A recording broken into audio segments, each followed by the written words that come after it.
Hello everyone and आप सबका स्वागत है इस एक बेहतरीन सेशन में जहाँ पर अनूप सर हमारे साथ हैं। सो अनूप सर के बारे में मैं बात करूँ तो इंदर ने वैसे ही पहले बहुत एक्सप्लेन कर चुके हैं, बट इनकी जितनी तारीफ़ करी जाए उतना कम होगा। बिकॉज इनकी जर्नी जहाँ शुरू होती है, हर कोई सपना देखता है कि वहाँ से अपनी जर्नी शुरू करेगा। पहले स्टेज करता है, फिर टेलीविज़न करता है, फिर बड़े पर्दे पे आने का सपना होता है। तो सर ने हर तरह की एक्टिंग करी है। सो सर से मेरा पहला सवाल यही होगा कि सर जब आपने एक्टिंग शुरू करी थी, सो आपने स्टेज को पहले क्यों चूज़ किया? बिकॉज आज हम देखते हैं सब डायरेक्ट हीरो बनना चाहते हैं, बट आपने पहले स्टेज का रुख क्यों अपनाया था? हेलो एवरीवन, आप सबको नमस्कार। Thank you for coming. Actually मैं जिस पीरियड में एक्टर बनने की मैंने सोची थी, उस वक्त फिल्मों का एक्सपोजर जो था वो एक अलग तरह का एक्सपोजर था। मतलब I am a 70s kids, I am not even an 80s and 90s kids, तो I am a 70s kids. तो उस ज़माने में ये होता था कि जब आप सोचते थे कि आप एक्टिंग करेंगे तो आपके दिल में ये ख्याल आना कि मैं सीधा बम्बई चला जाऊंगा, वो बहुत मुश्किल होता था। तो और ऐसा नहीं था कि मैंने कुछ सोचा ही था कि मुझे एक्टर ही बनना है, लेकिन मैं अगर शॉर्ट में बताऊं तो मैं when I was studying in Jaipur, वहाँ पढ़ाई करते करते 12th पास करने के बाद समर वेकेशंस में मैंने न्यूज़पेपर में एक ऐड देखा और जयपुर में एक थिएटर वर्कशॉप हो रही थी। तो कहीं ना कहीं थोड़ा सा लगाव था एक्टिंग को लेकर, एक्टिंग की क्राफ्ट को लेकर कि ये क्या है, ये कैसे होती है ये एक्टिंग। क्योंकि आज मेरे ख्याल से जितना आप सब लोगों को एक्सपोजर होगा सिनेमा का, फिल्में कैसे बनती हैं, कैसे एडिट होती हैं, आप सब लोग फ़ोन पे अपने अपने फिल्म बना सकते हैं। लेकिन जब मैं स्कूल में था तब तक हमें ABCD मतलब कुछ नहीं पता था। ये ऐसा लगता था कि फिल्मों में जो एक्टर एक्ट करते हैं शायद वो नॉर्मल ह्यूमन बीइंग ही नहीं है, वो शायद हमारे जैसे इंसान ही नहीं है, वो तो शायद कुछ अलग, किसी अलग प्लैनेट से उतर कर आए हैं और तब उन्हें फिल्मों में काम करने का मौका मिला है। तो वो ख्वाब तो देखते ही नहीं थे हम लोग। लेकिन ये एक एक्साइटमेंट ज़रूर होता था कि जब फिल्में देखने जाते थे तो एक होता है कि आप फिल्में एंजॉय करते हैं, उसमें एंटरटेनमेंट है, गाना बजाना है, आप हंसते खेलते हैं, वापस आ जाते हैं। मैं जब फिल्में देखता था तो मैं कई इमोशनल सीन्स में मुझे लगता था कि यार ये इसका इम्पैक्ट मुझ पे क्यों हो रहा है। अगर अगर सामने पर्दे पे किसी हीरो या हीरोइन को तकलीफ हो रही है, दुख हो रहा है, या गुंडे किसी को मार रहे हैं, तो उसका इम्पैक्ट मुझ पे क्यों हो रहा है, मैं ये बिलीव नहीं कर पाता था। मुझे लगता था अगर मुझ पे इस पर इम्पैक्ट हो रहा है तो ये क्या आर्ट है, ये क्या क्राफ्ट है, ये लोग क्या करते हैं कि ये लोग तो पर्दे के ऊपर हैं लेकिन फिर भी एक कुछ ऐसा करते हैं इमोशनली जिसके इमोशन का इफेक्ट हम पे होता है। मतलब आपने देखा ही होगा कि आज भी ऐसा होता है, वैसा ऐसा नहीं होता कि आप फिल्में देखने जाते हैं और किसी इमोशनल सीन में शायद आप इमोशनल हो जाते हैं। कई फिल्में तो ऐसी होती हैं जब आपको थोड़ा सा रोना भी आ जाता है, लेकिन आज जब रोना आता है तो आपको पता है कि ये अभिनय हो रहा है। उस वक्त ऐसा एक्सपोजर नहीं था, तो एक्सपोजर ना होने की वजह से उस क्राफ्ट में इंटरेस्ट पैदा हुआ और जब ये थिएटर वर्कशॉप्स करने का मौका मिला जयपुर में, बस वहाँ से शुरू कर दिया और फिर पता नहीं था कि जर्नी यहाँ तक पहुँचेगी। ज़ोरदार ताले हो जाए एक बार यार सर के लिए। सर जब आपने वर्कशॉप अटेंड करी, उसके बाद आप NSD गए थे। सो अभी का NSD और जब आपने NSD ज्वाइन किया था, उस वक्त के NSD में और अभी के NSD में आप क्या डिफरेंस देखते हैं, या मैं कहूँगा किस तरह के क्राफ्ट पे अब काम करा जाता है या पहले कैसे किया जाता था, उसके ऊपर आप क्या कहना चाहेंगे? See I am sure National school of drama में जो कैरिकुलम, जिस तरीके से पढ़ाई, जो एक फोकस था कि यहाँ पर नाट्य विधा को ट्रेन करना है, एक्टर्स को रंगमंच के हिसाब से ट्रेन करना है, वही आज भी होता है। लेकिन मेरे लिए नेशनल स्कूल ऑफ ड्रामा ने एक बहुत बड़ा रोल ये प्ले किया था कि मेरा कोई इस तरीके से लिटरेरी बैकग्राउंड नहीं था। जैसे कुछ लोगों के होता है ना कि फैमिली में ही आप थोड़े से आर्टिस्ट होते हैं, कोई म्यूजिशियंस होते हैं घर में, किसी के घर में कोई लेखक होता है। मेरे घर में ऐसा कुछ नहीं था। हमारे यहाँ उस तरह का लिटरेरी माहौल नहीं था कि बहुत ज़्यादा हिंदी लिटरेचर या इंग्लिश लिटरेचर पढ़ा जाता हो या बहुत ज़्यादा सिनेमा का शौक़ हो, ऐसा भी नहीं था। बस पढ़ाई लिखाई करो, एक अच्छी नौकरी लो और काम करो लाइफ में। तो वो ऐसा वाला माहौल था और मेरा भी प्लान बिल्कुल क्लीन था। जिस प्लान पे मैं चल रहा था कि ग्रेजुएशन ख़त्म करूँगा, फिर उसके बाद LLB करूँगा ओके। और फिर लॉ की प्रैक्टिस करूँगा। तो ये प्लान पे मैं चल रहा था और इस प्लान पे चलते चलते मैं थिएटर कर रहा था। ओके। लेकिन जब मैं फर्स्ट ईयर में था नेशनल स्कूल ऑफ ड्रामा में, सॉरी लॉ में कर रहा था एलएलबी राजस्थान यूनिवर्सिटी से, that is the time when I came to know about national school of drama. तब मुझे पता चला कि एक इंस्टीट्यूट है दिल्ली में जहाँ पर 3 साल एक्टिंग की ट्रेनिंग दी जाती है, और ये इंस्टीट्यूट बहुत बड़ा है और गवर्नमेंट क्या के द्वारा ये चलाया जाता है। और फिर पता चला कि इसी इंस्टीट्यूट से नसीरुद्दीन शाह, ओमपुरी, आलोक नाथ और न जाने कितने लोग और निकल कर बड़े यहाँ बड़े गए लोग, थे, हाँ। अनुपम खेर। फिर मुझे लगा यार एक बार तो कोशिश करनी चाहिए अगर इंटरेस्ट है इस क्राफ्ट में। और अब ये किस्मत कही है कि मेरा पहले अटेम्प्ट में ही नेशनल स्कूल ऑफ ड्रामा में एडमिशन हो गया। अरे वाह। लेकिन अगर नहीं होता तो शायद मैं दोबारा अटेम्प्ट ना देता, मैं फिर अपने एलएलबी कंप्लीट करता और आगे की जिस तरह के प्लान थे उसको फॉलो करता। लेकिन आई थिंक वो कहते हैं ना, जो होना है वो होके रहता है। जी ज़रूर। सर, आपने बताया कि आपकी फैमिली बैकग्राउंड में कोई ऐसा था नहीं जो सिनेमा से रिलेटेड हो या लिटरेचर से रिलेटेड हो, बट फिर भी आपने एक थिएटर को फर्स्ट प्रायोरिटी देके आपने ज्वाइन किया, एनएसडी भी ज्वाइन किया। तो क्या फैमिली से प्रेशर आता था? बिकॉज मुझे पता है यहाँ पे बहुत सारे फिल्म मेकर्स बैठे होंगे, इंस्पायरिंग एक्टर्स बैठे होंगे, उनको फैमिली से सपोर्ट मिलता भी होगा, किसी को नहीं भी मिलता होगा। तो आपके घर पे क्या इन्वायरमेंट था जब आपने पहली बार बोला कि मुझे एक्टिंग परस्यू करनी है? सी देखिए, ये बात तो सच है कि फैमिली का प्रेशर नहीं कहना चाहिए उसको हमें, वो फैमिली का प्यार है। क्योंकि फैमिली अगर आप पे किसी चीज़ के लिए प्रेशराइज करती है तो वो उनका कंसर्न है, वो आपके लिए चिंतित है। वो इसलिए आपको नहीं प्रेशराइज करते हैं कि भाई आप ये काम मत कीजिए। उनकी पेरेंट्स की इच्छा क्या होती है? पेरेंट्स की इच्छा सिर्फ यही होती है कि उनके बच्चे अच्छा काम करें, अच्छे अच्छे ओहदे पर जाएं, चाहे किसी भी फील्ड में जाएं, चाहे नौकरी करें, चाहे बिजनेस करें, चाहे किसी आर्ट के फील्ड में जाएं, तो उनकी चाहत वही है। तो उनका जो प्रेशर है, मैं उसको कभी भी ये नहीं कहता हूँ कि पेरेंट्स का प्रेशर है, मैं कहता हूँ कि पेरेंट्स का वो प्यार है, वो कंसर्न है। तो वो कंसर्न मेरे पेरेंट्स का भी था, लेकिन लकीली मेरे और पेरेंट्स के बीच में एक कम्युनिकेशन का जो डोर था वो बहुत क्लीनली ओपन था। जैसे कई पेरेंट्स होते हैं जो शायद जिद पे आ जाते हैं कि नहीं, मुझे बात ही नहीं करनी है इस बारे में, मैं जो कह रहा हूँ वो करो। लेकिन वो भी गलत है। मैं चाहूँगा कि हर पेरेंट जो है अपने बच्चे की बात ज़रूर सुने, समझे ज़रूर, फिर उसे अपने तरीके से गाइड भी करे। तो लकीली मेरे केस में ये था कि मेरे पेरेंट्स ने मुझसे पूछा कि भाई ये जहाँ तुम जा रहे हो ये क्या है। मैंने उन्हें समझाया कि भाई नेशनल स्कूल ऑफ ड्रामा एक गवर्नमेंट इंस्टीट्यूट है, वहाँ पे 3 साल का डिप्लोमा होता है, और वो जो डिग्री है वो ऑलमोस्ट इक्विवेलेंट है पोस्ट ग्रेजुएशन के। और गवर्नमेंट की तरफ से आपको कई जो इससे रिलेटेड गवर्नमेंट जॉब्स हैं, चाहे वो दूरदर्शन हो, रेडियो हो, इंफॉर्मेशन एंड ब्रॉडकास्टिंग मिनिस्ट्री हो, आर्ट एंड कल्चर मिनिस्ट्री हो, वहाँ पे आपको जॉब में प्रेफरेंस मिल जाता है। तो उन्हें लगा कि यार ये अब लॉ बीच में छोड़ के जा रहा है और ये जो बता रहा है, तो 3 साल बाद जब ये निकलेगा, मैंने तो यही कहा था कि मैं एक्टर बनना चाहूँगा, लेकिन ये एक तरह से सेफ्टी गियर मैंने उनको दिखाया था कि ये है। ओके। ऐसा नहीं है कि ये 3 साल मेरे बर्बाद हो जाएंगे। गॉड फॉरबिड अगर ऐसा हुआ कि मैं एज एन एक्टर सक्सेसफुल नहीं हुआ, तो मेरी ये जो तीन बस साल की एलएलबी। एक्टिंग की पढ़ाई है वो काम जरूर आएगी, and I can live my life. So उनका कंसर्न वही था ना कि एक अच्छी जिंदगी जी सको। ऑफ तो कोर्स। अब चूँ तभी मेरे फादर से मैंने ये बात कही थी कि भाई मैं एक बार अटेम्प्ट दूंगा, अगर नेशनल स्कूल ऑफ ड्रामा में पहली बार में नहीं हुआ तो फिर मैं अपनी लॉ कंप्लीट करूंगा। जैसा मैंने कहा कि वो फिर पहले ही अटेम्प्ट में हो गया, तो उन्होंने भी कहा ठीक है जाओ भाई। ये बात भी सही है। सो बेसिकली यही है कि जब भी आप अपनी फैमिली से बात कर रहे हैं ना, तो कम्युनिकेट ज़रूर करें, बिकॉज पेरेंट्स का सिर्फ एक ही सपना है, वो आपको फेल होते हुए नहीं देखना चाहते।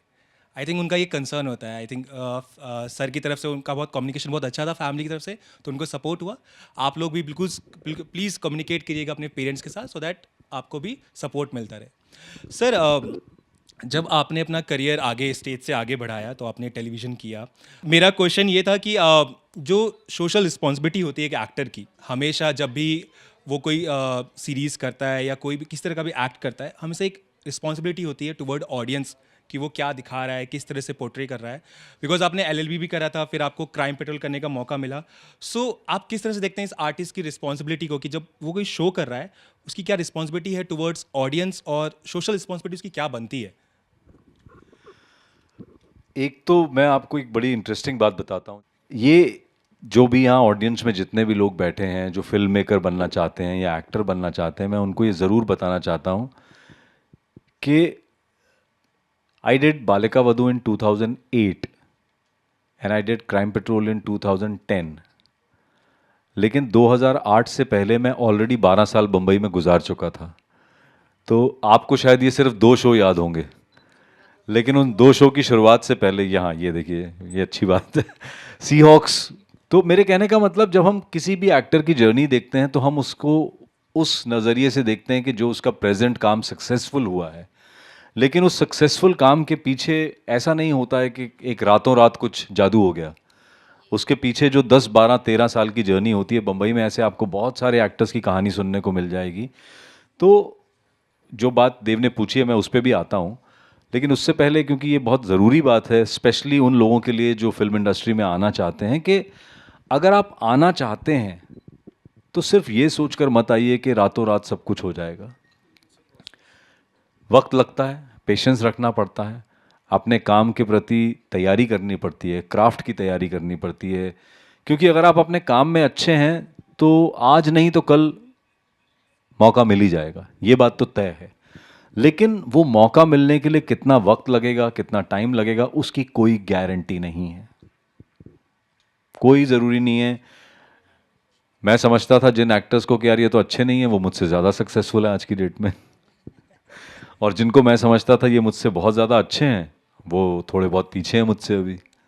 तो कोई गारंटी नहीं है, आपको सिर्फ अपने काम पे ध्यान देना है, पेशेंस रखना है, और इस फील्ड में सिर्फ और सिर्फ तभी आना है जब आपको लगे कि यार मैं ज़िंदगी में इसके अलावा और कुछ नहीं करना चाहता, मुझे इससे बेइंतहा प्यार है।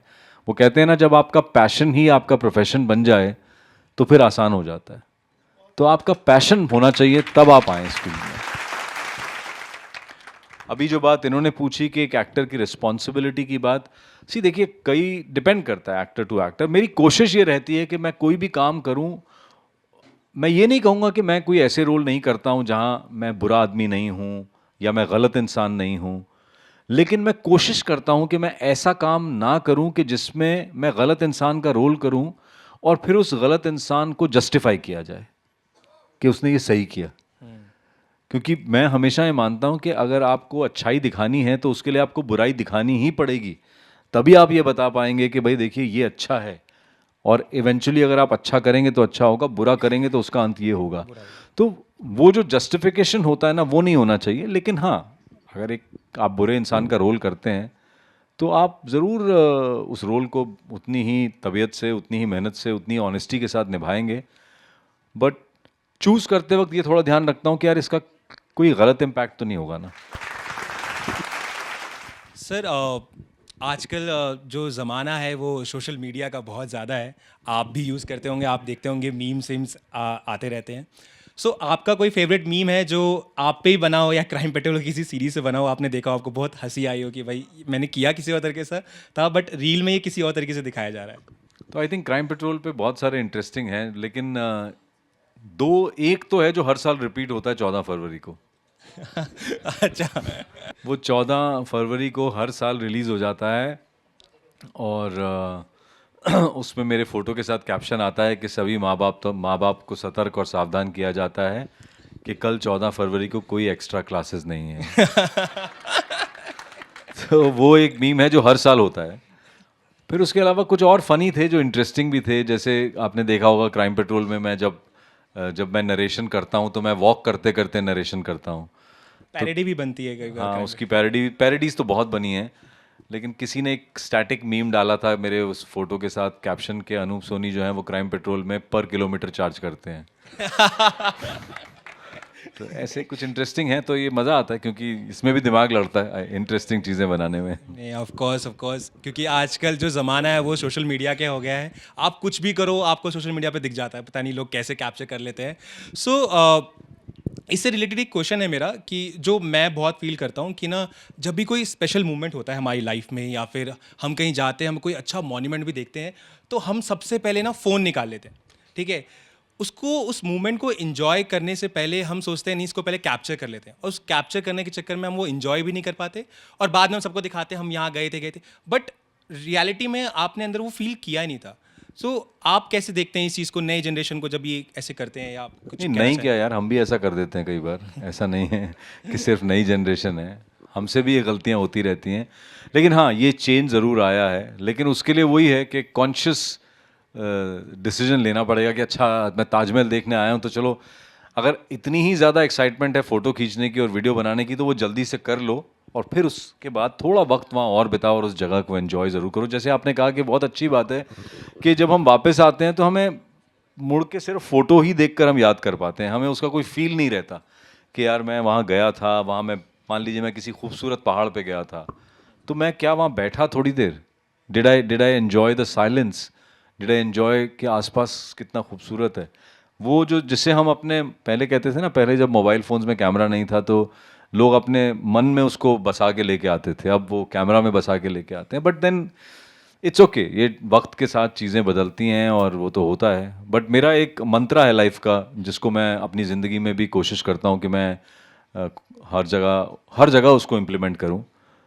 तो वो ही मंत्रा ये है कि ये सोशल मीडिया, टेक्नोलॉजी चेंजेस ये तो होते रहेंगे। ये तो आज हम 2025 में, आपको पता नहीं 2050 में क्या टेक्नोलॉजी होगी, हमें तो ये भी नहीं पता। और AI is coming very. Very अब एआई जो आज है, मैंने तो ये सुना है कि जो आज एआई है वो आपको बच्चा लगेगा 15 साल बाद, 10 साल बाद, क्या 5 साल बाद हो सकता है आपको लगेगा अरे ये क्या है। आज जिस एआई और चैट जीपीटी को देखकर हम इतने एक्साइटेड हो जाते हैं कि अरे माय गॉड ये चैट जीपीटी ऐसा भी कर सकता है। आप देखिए 5 और 10 साल के अंदर अंदर आपको लगेगा ये क्या चैट जीपीटी था ये तो कुछ भी नहीं है इसका भी बाप आ जाएगा। But what I was talking about is कि टेक्नोलॉजी आएगी जाएगी बदलेगी, लेकिन इंसानी दिमाग भी है। तो आपको ये देखना है कि यार किसी भी चीज़ की अति ना हो जाए। वो हिंदी में एक सेइंग है ना, अति हर चीज़ की बुरी होती है। अंग्रेजी में the same thing is that excess of everything and anything is bad. बस ये अपनी ज़िंदगी में ज़रूर ध्यान रखें कि यार किसी चीज़ की अति ना हो जाए। मैं हमेशा कहता हूँ कि सोशल मीडिया जो है वो हमारी ज़िंदगी का एक हिस्सा है, सोशल मीडिया हमारी ज़िंदगी नहीं है। तो वो एक बहुत इंपॉर्टेंट बात ध्यान रखने वाली है। That's just part of our life. जैसे मोबाइल फ़ोन आया, टेलीविज़न आया, गाड़ियाँ आई, अभी ड्राइवरलेस कार्स आ रही हैं जो खुद ही चलेंगी वीर, तो वो सब होता रहेगा, लेकिन वो पार्ट है हमारी लाइफ का। लाइफ नहीं बनाना है उसको हमें। ग्रेट। सर, जैसा आपने बताया कि हमें टेक्नोलॉजी के साथ चलते रहना चाहिए। ऑफ कोर्स चीज़ें बदलती रहेंगी, हमें उसका ग्रो करना चाहिए। सर, जब आप स्टेज से टेलीविज़न पे गए, लेकिन टेलीविज़न से पहले आप फिल्में कर चुके थे। आई थिंक 1999 में आपने फर्स्ट गॉड मदर करी थी, देन फिज़ा, राज, गंगा जल इज़ वन ऑफ दोज जो मुझे बहुत पसंद है। ठीक है, तो गंगा जल जब आप कर रहे थे तब आपके दिमाग में क्या चल रहा था कि लाइक अभी भी मेन स्ट्रीम में बिल्कुल main lead role I think नहीं मिल रहा था या कुछ हो रहा था उस वक्त आपके दिमाग में क्या चलता था? बिकॉज कई बार क्या होता है ना, जो अभी भी मुंबई में गए हैं, ढूंढ रहे हैं, रोल ट्राई कर रहे हैं, वो परेशान हो जाते हैं कि भाई कुछ मिल नहीं रहा है, कुछ कर नहीं पा रहे। बल्कि आप तो इतने बड़े रोल्स कर रहे थे। गंगा जल का रोल आई थिंक मुझे मैं पूरी गंगा जल मुझे पूरी मूवी लर्न है, एक एक डायलॉग लर्न है। सो मैं सब कैरेक्टर को जानता हूँ, बट फिर भी ना एक एक्टर के दिमाग में रहता है कि कैसे और आगे बढ़ा जाए। तो उस वक्त आपके दिमाग में क्या चीज़ चलती थी जब बालिका वधू से पहले की चीज़, जब मेन स्ट्रीम में बिल्कुल आना था? सी, जैसे मैंने पहले भी कहा कि जब आप इस प्रोफेशन में आते हैं ना, ये लीनियर फॉर्मेट में नहीं है ये प्रोफेशन।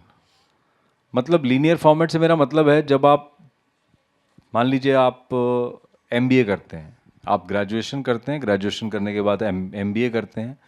एमबीए मान लीजिए आपने मार्केटिंग में किया है, फाइनेंस में किया है। एमबीए पास करने के बाद आपकी किसी एक कॉर्पोरेट ऑफिस में आपका जॉब लगता है। आपका एक जॉब एक पर्टिकुलर रैंक पे लगता है कि हाँ जी ये एरिया मैनेजर, मार्केटिंग मैनेजर हैं। फिर आप 2 साल वहाँ काम करते हैं, फिर आपका प्रमोशन हो जाता है। प्रमोशन होके भाई 2 साल हो गए, इनका एक्सपीरियंस हो गया है। फिर आप जो है उस शहर के मार्केटिंग हेड बन जाते हैं। फिर शहर के मार्केटिंग हेड बनते बनते आप जोनल हेड बन जाते हैं। फिर जोनल हेड के बाद आप जनरल मैनेजर बन जाते हैं मार्केटिंग में। तो वो एक लीनियर फॉर्मेट में आपकी प्रोग्रेस हो रही है। ये जो हमारा प्रोफेशन है ना, यहाँ पे लीनियर कुछ नहीं होता है। यहाँ पे आज हो सकता है आप लीड रोल कर रहे हो और 5 साल बाद आपको पता चले कि आपको कैरेक्टर एक्टर के भी रोल नहीं मिल रहे हैं। कुछ भी हो सकता है यहाँ। तो ये आपको जो काम करते रहना है वो आपको ये सोच के करना है कि यार मैं एक ऐसे प्रोफेशन में आया हूँ जिससे मुझे प्यार है, जिससे मुझे अच्छा लगता है वो काम करके मुझे। तो मेरी जो जर्नी है अगर आप देखेंगे तो मैंने टीवी किया। टीवी इसलिए करना शुरू किया क्योंकि फिल्मों में हर जगह, लेट 90s की बात कर रहा हूँ मैं, 97 98 में किसी भी फिल्म में उस तरफ फिल्में अलग तरह की बनती थी। हीरो होता है, हीरो मोटरसाइकिल पे आ रहा है, गिटार बजा रहा है, गाना गा रहा है, और हमारे पास ना तो उस तरह का आउटर पर्सनालिटी थी, ना हमारे अंदर वो कॉन्फिडेंस था। तो शायद हर बार ऐसा होता था हीरो के दोस्त का रोल मिल जाता था। और टीवी उस वक्त एमर्ज हो रहा था। टीवी इंडिया में जो है धीरे धीरे अपनी जड़ें फैला रहा था, पॉपुलर हो रहा था। तब तक डीडी मेट्रो, डीडी, फिर सैटेलाइट में जी, सोनी, ये सब लोग आ चुके थे हाँ। इंडिया में। तो ये पता चल रहा था कि television is going to be big now. तो मुझे फिर उस वक्त ऐसा लगा, मैंने कहा यार ये अगर फिल्मों में ऐसे ही हीरो के दोस्त करते रहने से तो बेहतर है कि अगर आप टेलीविजन में कोई एक अच्छा बड़ा रोल करें। और उस वक्त का टेलीविजन बहुत अलग था। इनफैक्ट मैं कहूँगा कि उस वक्त का सिनेमा बहुत ख़राब था और टेलीविजन में बहुत अच्छा काम हो रहा था। जैसे अभी इन भाई साहब ने सीहॉक्स का नाम लिया, एक show, Seahawks was a brilliant show, it was such a huge show. उसकी शूटिंग होती थी सिर्फ मॉरिशस और गोवा में, और helicopters, ships, bikes, cars, it was a very fancy commercial big show, जिसमें मैं, आर माधवन, ओमपुरी साहब पूरी साहब थे, हाँ। और डायरेक्टर थे अनुभव सिन्हा, जिन्होंने इतनी बड़ी बड़ी फिल्में बनाई हैं। तो टेलीविजन उस वक्त एक अलग लेवल पे काम कर रहा था। तो that's how I diverted into television. Okay. फिर 2000 के फर्स्ट क्वार्टर, 2003 2004 में आके लगा, अरे नहीं यार बहुत टीवी कर लिया, क्या करें अब, थोड़ा फिल्में तो करनी चाहिए थी, की नहीं हमने, वक्त नहीं मिला, टीवी में बिजी हो गए। फिर फिल्में करनी शुरू की तो गंगा जल, अपहरण, गॉड मदर, फिजा, एक विक्रम भट्ट की फिल्म थी, मैं नाम भूल गया, फुटपाथ, जिसमें इमरान हाशमी का डेब्यू हुआ था। तो ये सारी फिल्में की। फिर कहा चलो अब टीवी हो गया है, फिल्में करते हैं। फिल्मों में जो रोल किए, अब लगा कि चलो यार शुरुआत करते हैं, थोड़े बेटर रोल मिलेंगे। फिर लगा नहीं, मज़ा नहीं आ रहा यार, फिल्मों में अच्छे रोल नहीं मिल रहे हैं, जो जो काम करना चाहते हैं वो नहीं मिल रहा है। फिर किसी ने कहा यार इससे अच्छा तो तुम टीवी में बढ़िया थे, लीड रोल कर रहे थे, हीरो थे वहाँ पे, यहाँ तुम आके कैरेक्टर रोल कर रहे हो। लेकिन मैं हमेशा कहता हूँ कि आपको कंफर्ट जोन से बाहर निकलते रहना पड़ेगा। अगर मैं ये सोचता रहूँगा कि अरे यार मैं तो टीवी में लीड रोल कर रहा हूँ, तो मैं फिल्में करने के लिए कभी कदम ही नहीं उठाऊंगा। मैंने 5 साल फिल्में की, जैसा फिल्मों के मैंने नाम लिए ये सब गंगा जल, लेकिन मैं अच्छे बड़े रोल, इंपॉर्टेंट रोल करना चाहता था, वो हुआ नहीं। मैं ये सोच ही रहा था कि बालिका वधू आ गया और क्राइम पेट्रोल आ गया। फिर मेरी ज़िंदगी के 10 साल इन 2 शोज़ में निकल गए। तो थैंक यू। जैसा मैंने कहा ना कि कोई जर्नी प्लान नहीं है। और अब इतने 10-12 साल मैंने, 6 साल मैंने बालिका वधू किया, 10 साल मैंने क्राइम पेट्रोल किया, उन्हीं 6 और 10 टोटल 10 सालों में ये सब हुआ। And then finally before covid 2020 मैंने क्राइम पेट्रोल भी छोड़ दिया, 2014 में मैंने बालिका वधू भी छोड़ दिया, ये सोच कर कि मुझे एक एक चीज़ करनी है। क्राइम पेट्रोल छोड़ा का ये रीज़न था कि नहीं यार अब OTT आ गया है, थोड़ा वहाँ भी ट्राई करना चाहिए, मैं कब तक क्राइम पेट्रोल करता रहूँगा।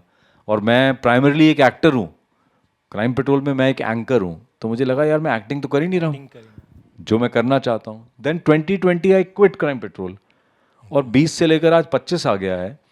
मैंने इन 5 सालों में OTT में फिर से काम किया, फिल्मों में काम किया, लेकिन वो जर्नी चल रही है। वो ऐसा नहीं है कि मैं कोई बहुत बड़ा स्टार बन गया हूँ OTT में, लेकिन हाँ मैंने उस तरफ शिफ्ट किया। जब तक मैं क्राइम पेट्रोल कर रहा था, OTT 2017 में इंडिया में बहुत प्राइमरली आ चुका था, लेकिन मुझे कभी उतना काम नहीं मिला, बिकॉज लोगों को लगता था कि मैं बहुत ज़्यादा बिजी हूँ क्राइम पेट्रोल में। इनफैक्ट मुझे एक डायरेक्टर ने कहा, मैं उनके साथ अभी एक वेब सीरीज़ ख़त्म करके आया हूँ नेटफ्लिक्स की, तो उन्होंने मुझसे कहा यार हम तो तुम्हें इसलिए अप्रोच नहीं करते थे, हमें लगता था तुम्हारे पास स्क्रिप्ट पढ़ने का भी टाइम नहीं होगा, क्योंकि तुम तो इतने बिजी हो क्राइम पेट्रोल में। तो वो एक नोशन होता है इंडस्ट्री का, अपना एक तरीका काम करने का, तो उसको तोड़ने के लिए आपको ही कुछ ना कुछ कोशिश करनी पड़ेगी। आप अगर इस इंतज़ार में बैठे रहेंगे कि कोई आएगा और मुझे घर से हाथ पकड़ के, उंगली पकड़ के लेके जाएगा, तो वो होता नहीं है। So that's the reason I keep taking steps. कि अब 2020 में क्राइम पेट्रोल छोड़ा, फिर उसके बाद मैंने कई वेब सीरीज़ की। ड्यूरिंग कोविड मैंने कम से कम नहीं तो 4-5 वेब सीरीज़ की, लेकिन तांडव नाम की एक वेब सीरीज़ की थी अमेजोन पे, प्राइम पे। जो अनफॉर्चुनेटली किसी कंट्रोवर्सी की वजह से फंस गई और उसका सेकंड सीज़न नहीं बना। फिर एक सीरीज़ मैंने हॉटस्टार के लिए की, वॉर स्टोरी 1962, जिसको महेश मांजरेकर साहब ने डायरेक्ट किया, जिसके ऊपर अभी एक फिल्म भी आ रही है जो इंडो चाइना वॉर थी 1962 की, उसमें अभय देओल और मैं थे। वो भी आई और गई, पता ही नहीं चला, चली नहीं। आप सोचिए, आप किसी एक प्रोजेक्ट पे इतनी मेहनत करते हैं, 6 महीने 8 महीने उस पर काम करते हैं, फिर वो रिलीज़ होती है और आती है और चली जाती है। तो आपको लेकिन अपनी जर्नी कायम रखनी है, आपको रुकना नहीं है। अभी मेरी एक सीरीज़ नेटफ्लिक्स पे रिलीज़ हुई, सारे जहाँ से अच्छा, पिछले महीने, बहुत अच्छी सीरीज़ बनी है। अगर आपने नहीं देखी है तो ज़रूर देखिएगा, नेटफ्लिक्स पे अवेलेबल है। लेकिन वो बननी शुरू हुई थी 2023 में, फाइनली जाके रिलीज हुई 2025 में।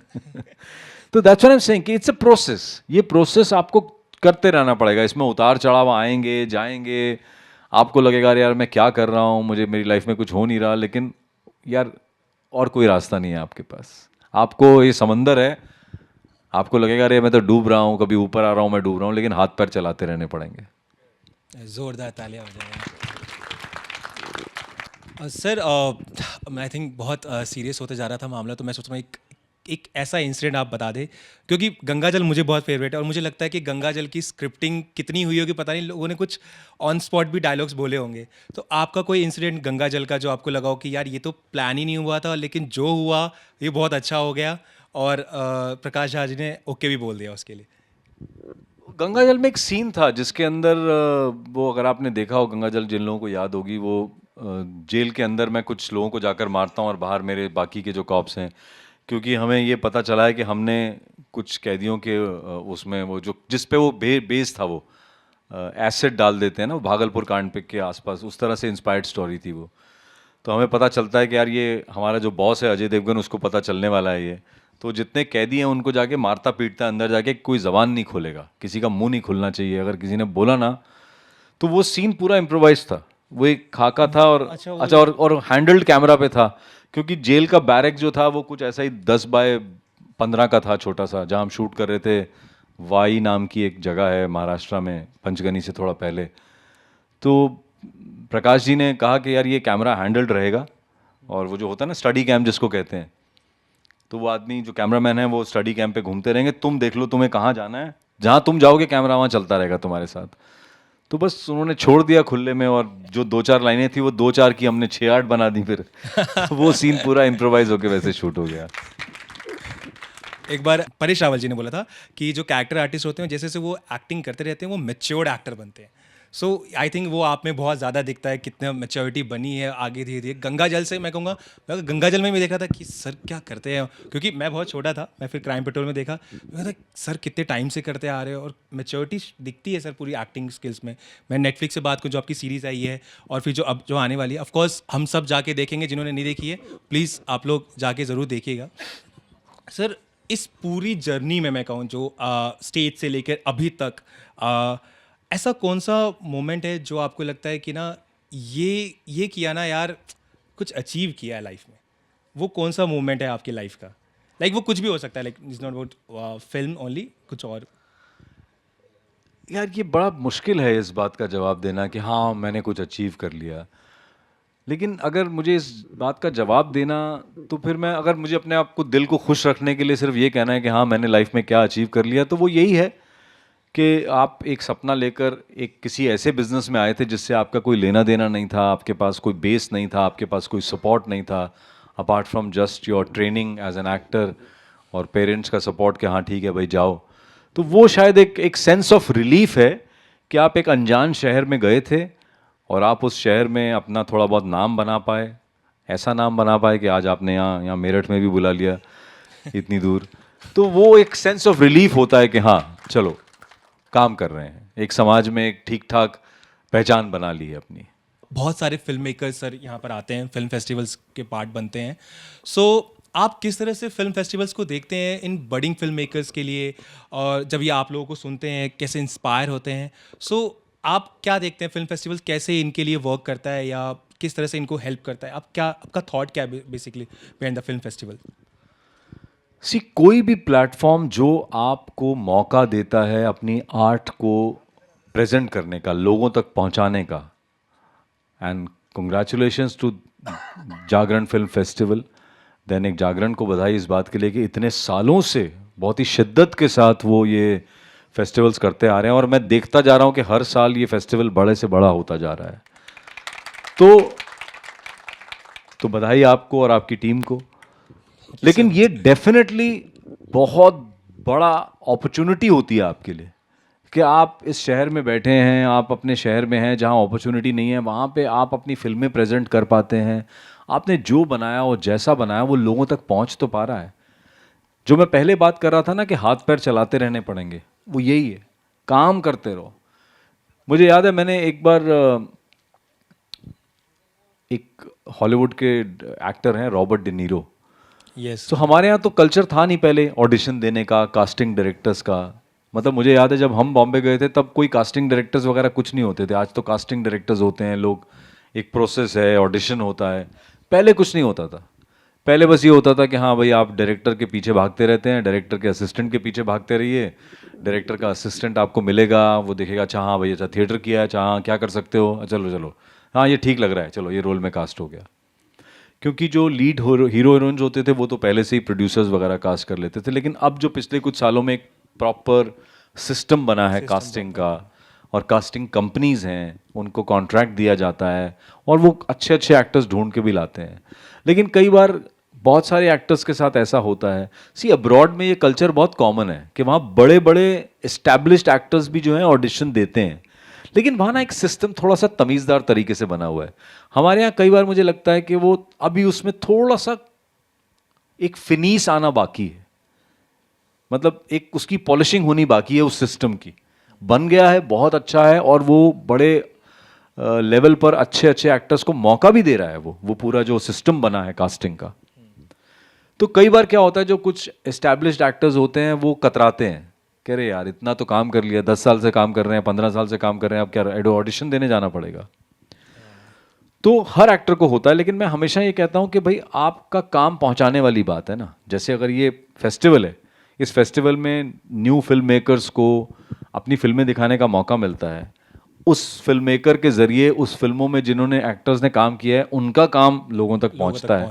तो यू नेवर नो कि कौन आपका काम कहाँ देख रहा है। तो मैं जो रॉबर्ट डीनीरो की बात कर रहा था, उन्होंने कहा था कि यार अगर तुम्हें कभी ऑडिशन देने का मौका मिले और 100 ऑडिशन देने के बाद भी फेल होते रहो ना, तो ऑडिशन जरूर देते रहना, क्योंकि दैट इज दी ओनली, ये एक न्यू कमर के लिए बहुत जरूरी है।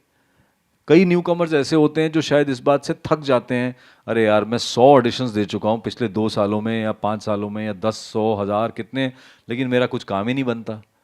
लेकिन वही एक तरीका है, बिकॉज यू नेवर नो, अगर आप नहीं देंगे, क्योंकि आप एक नए एक्टर हैं, आपका काम लोगों ने देखा नहीं है, अगर आप वो ऑडिशन वो अटेम्प्ट नहीं करेंगे तो वो लोगों तक पहुंचेगा कैसे। हो सकता है आप 100 ऑडिशन दें लेकिन वो 101वां हो जो आपको काम दिलाते हैं, क्योंकि आपका काम पहुंच तो रहा है, चाहे आप रिजेक्ट हो रहे हैं। लेकिन वो रिजेक्ट होने में कभी भी ये मत सोचिए, अगर आपको अपने ऊपर भरोसा है कि नहीं भाई मुझे ये प्रोफेशन की समझ है, मैं एक अच्छा एक्टर हूं, मुझे एक्टिंग आती है, मतलब गलत फहमी भी नहीं होनी चाहिए सही फहमी होनी चाहिए कि अगर आपको सही में, क्योंकि अगर एक अच्छा एक्टर होगा तो उसे दिखेगा कि यार मैं जो काम कर रहा हूं मैं ठीक ट्रैक पे जा रहा हूं। अगर आपको वो लगता है ना तो आप ऑडिशन देते रहो, क्योंकि रिजेक्शन जो है वो हमेशा आपकी एक्टिंग की वजह से नहीं होता है, ये समझना बहुत ज़रूरी है। क्योंकि आप देखिए ना, आप जब फिल्में देखने जाते हैं तो कोई रोल देखते हैं, उस रोल को 10 एक्टर्स कर सकते हैं, जो एक्टर करेगा वो अपने तरीके से करेगा उसको। लेकिन कई बार क्या होता है, हम ऑडिशन देते हैं और रिजेक्ट हो जाने के बाद आपको लगता है अरे यार मैंने क्या इतना ख़राब किया क्या। हो सकता है 4, क्योंकि वो सिर्फ एक आदमी का तो ऑडिशन नहीं लेते ना, वो तो 10 एक्टर्स का ऑडिशन लेते हैं सेम रोल के लिए। तो हो सकता है डायरेक्टर को उस वक्त लगे नहीं यार इसकी हाइट ठीक लग रही है, अच्छा इसके लुक्स थोड़े बेटर लग रहे हैं, ये बेटर का मतलब सुंदर और बुरे से नहीं, बेटर का मतलब कि यार ये जो कैरेक्टर है उसमें फिट हो रहा है। आप अच्छे एक्टर हैं लेकिन यार उसको लगता है कि नहीं नहीं यार ये बंदा ना सूट बहुत हो रहा है उस रोल में, इससे करवा लेंगे हम लोग। तो पता लगा आपको रोल नहीं मिला, किसी और को मिला। तो हमेशा ये मत मानिए कि आपकी एक्टिंग की वजह से ही वो आप रिजेक्ट हो रहे हैं। बट जैसा मैंने कहा कि बी श्योर कि आपको यही काम करना है और ये काम आप सीख रहे हैं, आप तैयारी कर रहे हैं उसकी। सर एक लास्ट क्वेश्चन है, वरना फिर ये ऑडियंस मुझे मारेगी कि सवाल पूछने नहीं दे रहे। आपने इतने सारे कैरेक्टर्स करे, अभी भी फिल्मों में आ रहे हैं, ऐसा कौन सा कैरेक्टर है जो आज आप अभी भी ड्रीम करते हैं कि यार इस तरह का कैरेक्टर मुझे अभी करना है, या इस तरह की फिल्म मुझे अभी भी करनी है, बट कि आपने इतने सारा कैरेक्टर करा है, इतने सारे सिनेमा किया है, इतना सारा टेलीविजन किया है, बट फिर भी ऐसा कोई कैरेक्टर है जो आपकी लाइफ में जो आपको लगता हो कि यार ये मुझे बड़े पर्दे पे करना था यार ऐसा, या फिर इस तरह की फिल्म मुझे करनी है एक? नहीं, ऐसे तो बहुत सारी फिल्में होती हैं जिनको देख के आपको लगता है, जैसे मैं जब जब एक फिल्म है तमाशा, जो इम्तियाज़ अली की फिल्म है, रणबीर कपूर जिसमें है, ऑफ कोर्स क्या मुझे लगता है कि एक एक्टर के तौर पर वो एक बहुत बेहतरीन फिल्म है और बहुत अच्छा काम उसमें वे एक्टर्स ने किया है। तो अगर मैं आपको अपनी चॉइस बताऊं तो मैं जब एज एन एक्टर काम करूंगा तो मैं हर जॉनर में काम करूंगा। मैं साइंस फिक्शन भी करूंगा, मैं एक्शन फिल्म भी करूंगा, मैं हिस्टोरिकल फिल्म भी करूंगा, मैं कॉमेडी भी करूंगा, माइथोलॉजिकल फिल्म भी करूंगा। लेकिन अगर मुझे चॉइस दी जाएगी तो कि भाई मेरा फर्स्ट प्रेफरेंस क्या होगा, तो मैं कहूँगा ड्रामा। मुझे एज एन एक्टर ड्रामा बहुत पसंद है। Drama in the sense that जहाँ ह्यूमन रिलेशनशिप की स्टोरीज होती हैं, जहाँ ह्यूमन इमोशनल कॉन्फ्लिक्ट्स होते हैं। Conflicts ज़्यादा होते हैं। चाहे वो अगर आप बालिका वधू में देखें तो वो टेलीविजन शो था, लेकिन उसके अंदर किरदार के कई लेयर्स थे, कई कई इमोशनल अप एंड डाउन्स थे। downs हो रहे थे। तो मुझे ऐसे रोल करने में ज़्यादा मज़ा आता है। तो अगर चॉइस दी जाएगी तो मैं ड्रामा चूज़ करूँगा।